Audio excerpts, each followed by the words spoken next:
मुज़ाकरात क्या चल रहे थे और किसके दरमियान थे। अच्छा, मुझे ये नाम अच्छी तरीके से पता है, मैं आपको बताऊं। वैसे तो देखें, ऑब्वियसली जो टॉप लीडरशिप है, स्टीव विटकॉफ, कुशनर वगैरह, ये सब लगे हुए थे, बट एक की शख्सियत है यूएस एडमिनिस्ट्रेशन में, बहुत ही अहम ओहदे पर और हाई प्रोफाइल पोजीशन पर वो पाकिस्तान से डायरेक्टली राब्ते में थे। वो वज़ीर आज़म से भी राब्ते में थे। ये तो खबर पहले आ भी चुकी थी कि डोनाल्ड ट्रंप की हमारे फील्ड मार्शल आसिम मुनीर से भी बात हुई है, लेकिन जो रोज़ाना की बुनियाद पर एक की अमेरिकन फिगर है जो कि पाकिस्तान से राब्ते में थे। एंड एट वन पॉइंट हम एक कॉन्फ्रेंस कॉल भी करवाने में कामयाब हो गए थे between US official and Iranian official. वो ईरानियन जो ऑफिशियल है वो भी बड़े अहम ओहदे पर है ऑब्वियसली, और ये की लोग थे। तो ऐसा नहीं है कि बीच में कोई मिड लेवल के लोग इसमें बात कर रहे थे। एक कॉन्फ्रेंस कॉल जिसमें हमारे ज़राए में बताते हैं कि शहबाज शरीफ साहब थे उसमें ईरान के इंपॉर्टेंट ऑफिशियल और यूएस के की ऑफिशियल, और उसमें उनके मुज़ाकरात हुए थे। तो ये, जैसे मैंने कहा, एक बड़ी अचीवमेंट थी कि हम इनको एक टेबल पर या फ़ोन कॉल के ज़रिए कनेक्ट करने में कामयाब हो चुके थे। और उस साइड से दोनों तरफ से इंटरेस्ट था। ऑब्वियसली ईरान ने तो एक पब्लिक पोजीशन ये ली हुई थी कि हम बात नहीं करेंगे, और ऑब्वियसली वो पोजीशन एक जेन्युइन थी, लेजिटिमेट थी, क्योंकि जो एग्रेसर है वो इसराइल और अमेरिका थे। तो ईरान को गारंटीज चाहिए थे। ईरान कहता है उसके बगैर तो बात हो ही नहीं सकती। और इस पर तो आप सोचे भी ना कि स्ट्रेट ऑफ हुर्मुज़ जो है वो खुल सकेगा विदाउट सीज फायर या विदाउट जंगबंदी नहीं होगी तो वो नहीं खुलेगा। तो हमारे ज़रा में बताते हैं कि वो जो की ऑफिशियल थे, and obviously is very close to Donald Trump, तो वो इस बात पे कन्विंस हो गए थे कि ठीक है, हमें ये जंगबंदी करनी है और हम सीज फायर के लिए तैयार हैं। और जो एक ऑलमोस्ट अग्रीमेंट हो चुका था, एक काइंड ऑफ अग्रीमेंट जिस बात पे हुआ था, वो ये नुकता था कि अमेरिका सीज फायर का ऐलान करेगा, यानी डोनाल्ड ट्रंप जो है वो सीज फायर का ऐलान करेंगे, और दूसरी तरफ से सीबीएम के तौर पे ईरान जो है वो स्ट्रेट ऑफ हुर्मुज़ से कुछ वेसल्स को, कुछ शिप्स को गुजरने की इजाज़त देगा। आपको याद होगा कि पहले ये खबर आई कि पाकिस्तानी फ्लैग्ड 10 जहाज़ जो है वो स्ट्रेट ऑफ हुर्मुज़ से गुजरने की इजाज़त दी गई है। फिर 20 मजीद जहाज़ जो है वो गुजरने की इजाज़त दी गई, और उस पर इसहाक डार साहब ने ट्वीट किया। इसहाक डार साहब का वो ट्वीट जो था ना, वो बड़ा मायने खेज था। उसमें वो कह रहे थे कि ये राह हमवार करेगा आगे के मुज़ाकरात के लिए। तो वो इसीलिए था क्योंकि एक एग्रीमेंट हो चुका था कि यहाँ से सीज फायर का ऐलान होगा, और यहाँ से ईरान जो है वो भी सीबीएम के तौर पे स्ट्रेट ऑफ हुर्मुज़ को मुकम्मल नहीं खोलेगा, लेकिन जुज़वी तौर पे उसको खोल दिया जाएगा ताकि शिप्स जो है वो आ सके। अब इस पॉइंट पे जो है वो ऑलमोस्ट इत्तेफाक हो चुका था। हाँ, एक मसला ईरान का इस पे था कि गारंटर कौन होगा।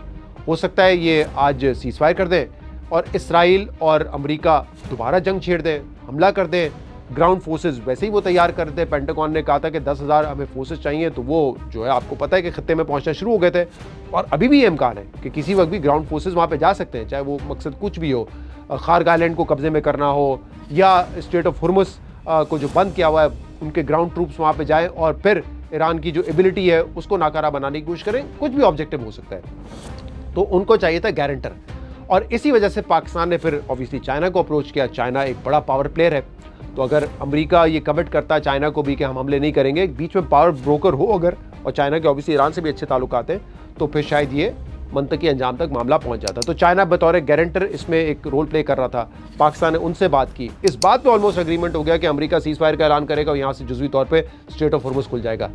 लेकिन फिर वो अहम शख्सियत डोनाल्ड ट्रंप को ऐसा लगता है कि कन्विंस करने में कामयाब नहीं हुई। और इसमें आपको पता है कि एक और शख्सियत जो जेडी वेंस है, वाइस प्रेसिडेंट अमेरिका के, उन्होंने बड़ा की रोल प्ले करने की कोशिश की। वो तो आपको पता है, उनके बयान से बड़ा वाज़ेह हो जाता है कि वो एंटी वॉर नज़र आ रहे हैं, वो चाह रहे हैं कि जंग जल्द से जल्द ख़त्म हो। बहरहाल, अब क्या वजह है कि डोनाल्ड ट्रंप साहब कन्विंस नहीं हुए, इसमें मुख्तलिफ थ्योरीज़ हैं। एक वजह ये बताई जा रही है कि आपने देखा होगा कुछ रिलीजियस लीडर्स जाके उन्होंने मुलाकात की है डोनाल्ड ट्रंप से, तो वो जाके जो है डोनाल्ड ट्रंप साहब को बड़ा चढ़ाते भी हैं, और वो बताते हैं कि होली वॉर है और फिर इस जंग को मज़ीद जारी रहना चाहिए। आपको पता है डोनाल्ड ट्रंप के जो एक कोर सपोर्टर्स है एवेंजेलिकल्स, वो भी बड़ा सपोर्ट करते हैं, वो भी इस थ्योरी को मानते हैं कि इसराइल को जो है वो इसराइल फैलेगा एक दिन। तो ये हो सकता है कि उन लोगों ने जाके कन्विंस कर लिया हो कि नहीं, हमें ये जंग नहीं बंद करनी है। फिर एक और वजह ये थी कि किसी भी पॉइंट पे ईरान जो है वो विक्ट्री नहीं देना चाह रहा था। ये नहीं हो सकता था कि ईरान कमज़ोर पड़े कि हाँ हमने सरेंडर कर दिया किसी चीज़ पे, और ऑब्वियसली डोनाल्ड ट्रंप को इस जंग से एग्जिट करने में कोई ना कोई उनको बताना है कि मेरी क्या विक्ट्री है। देखिए, अगर वो पहले दिन ही निकल जाते कि हमने सुप्रीम लीडर को शहीद कर दिया, तो शायद वो उसको डिक्लेयर कर सकते थे, लेकिन क्योंकि रिजीम चेंज नहीं हुआ, उनके बेटे मुश्तबा खामनाई आए हैं जिनको कहा जाता है कि उससे हार्ड लाइनर हैं, तो रिजीम चेंज तो नहीं हुआ, तो कैसे वो एग्जिट करेंगे। वो क्या ये बता के निकलेंगे कि न्यूक्लियर फैसिलिटी तबाह कर दी? वो तो जब जून 2025 में जंग की थी उन्होंने तब भी यही कहा था कि न्यूक्लियर तमाम उनकी फैसिलिटी हमने तबाह कर दी। वो क्या कहेंगे कि बैलिस्टिक मिसाइल ड्रोन्स हमने मुकम्मल उनको न्यूट्रलाइज कर दिया है ईरान को? ये भी नहीं कह सकते। नज़र आ रहा है जीसीसी कंट्रीज पे आज भी अटैक हो रहे हैं। तो कोई विक्ट्री चाहिए थी उनको, ईरान ये विक्ट्री देने के लिए तैयार नहीं था। तो अब ये एक मफरूज़ा, ये एक थ्योरी है, मैं तो नहीं बता सकता यहाँ बैठ के कि डोनाल्ड ट्रंप ने क्यों इनकार कर दिया ये डील लेने से या जो भी एक नेगोशिएशन हो रही थी, बट ये उसकी मुमकिन वजह नज़र आती है कि डोनाल्ड ट्रंप जो है वो चाहते थे कि मुझे कोई विक्ट्री मिले, लेकिन ईरान ये देने के लिए तैयार नहीं था। तो अब ऐसा लगता है, और बयान से भी बड़ा वाज़ेह है कि ये जंग लंबी चलेगी। डोनाल्ड ट्रंप तो कह रहे हैं कि हम स्टोन एज में पहुंचा देंगे ईरान को,